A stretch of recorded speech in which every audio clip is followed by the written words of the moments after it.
பிறந்தாலோ அல்லது இங்கே கிருத்திகை உத்திராடம் இந்த நட்சத்திரத்தில் பிறந்தாலோ ஆரம்பத்திலேயே வந்துடும் தசை, சூரிய தசையோ சந்திர தசையோ வந்துடும்.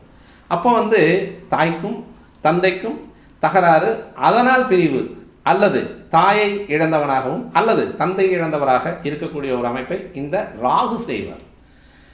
அதை எடுத்து செய்யும்ல, சூரியனுடைய தன்மை எடுத்து செய்யும்ல, சந்திரனோட தன்மை எடுத்து செய்யும்ல, அந்த பாவகத்தினுடைய தன்மை எடுத்து செய்யும்ல. இதை எல்லாமே எடுத்து செய்யக்கூடியவன் ராகுவாக இருக்கும் பொழுது அந்த ராகு அப்படின்னு சொல்லக்கூடியது பூர்வ புண்ணிய ஸ்தானத்தில் உட்காருவோம். பொதுவாக ராகு எங்கெங்கே உட்காரலாம்? 3, 6, 11 இந்த இடங்களில் உட்காரலாம்.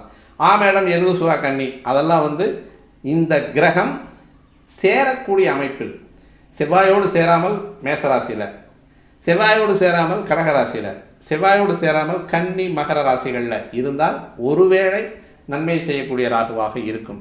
செவ்வாய் தொடர்பு, சனி தொடர்பு கண்டிப்பாக அந்த ராகு தசை அப்படின்னு சொல்லக்கூடியது. ராகு தசையினுடைய ஆரம்பத்தில் செவ்வாய் ஓரளவுக்கு நல்லவராக இருந்தார். அந்த செவ்வாய் பாவக ரீதியாக ஒரு லக்கணத்துக்கு பாவக ரீதியாக நல்லா இருக்கார் அப்படின்ற மாதிரி இருந்தது அப்படின்னா, இப்போ இந்த மீன லக்கணத்துக்கு செவ்வாய் 2, 9 கூடையவராக இருக்கார்.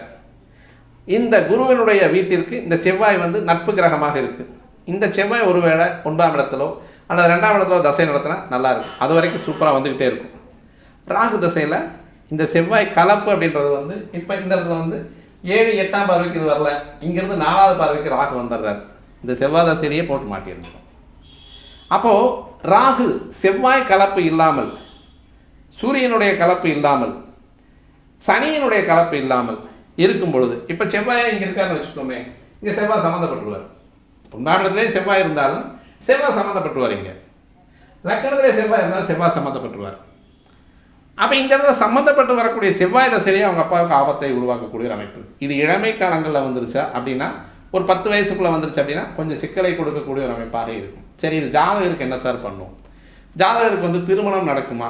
செவ்வாயினுடைய அமைப்பு அதை வச்சு 2ஆம் இடத்த அதிபதி குரு இங்கிருந்து பார்க்குறார். வேண்டாம், இங்கிருந்து பார்க்கட்டும். 10ஆம் இடத்த அதிபதியாக இருக்கார்.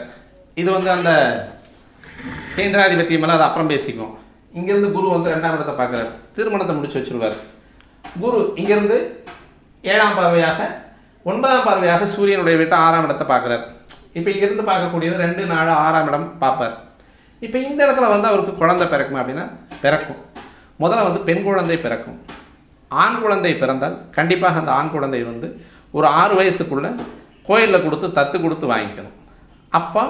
அப்போ தான் இந்த பூர்வ புண்ணிய ஸ்தானம் அப்படின்றது கண்டிப்பாக செயல்படும். என்ன காரணம் அப்படின்னா, ராகு அந்த இடத்துல உட்காந்துருக்கார். பொதுவாக ராகு அப்படின்னு சொல்லக்கூடியது ஒரு 2, 3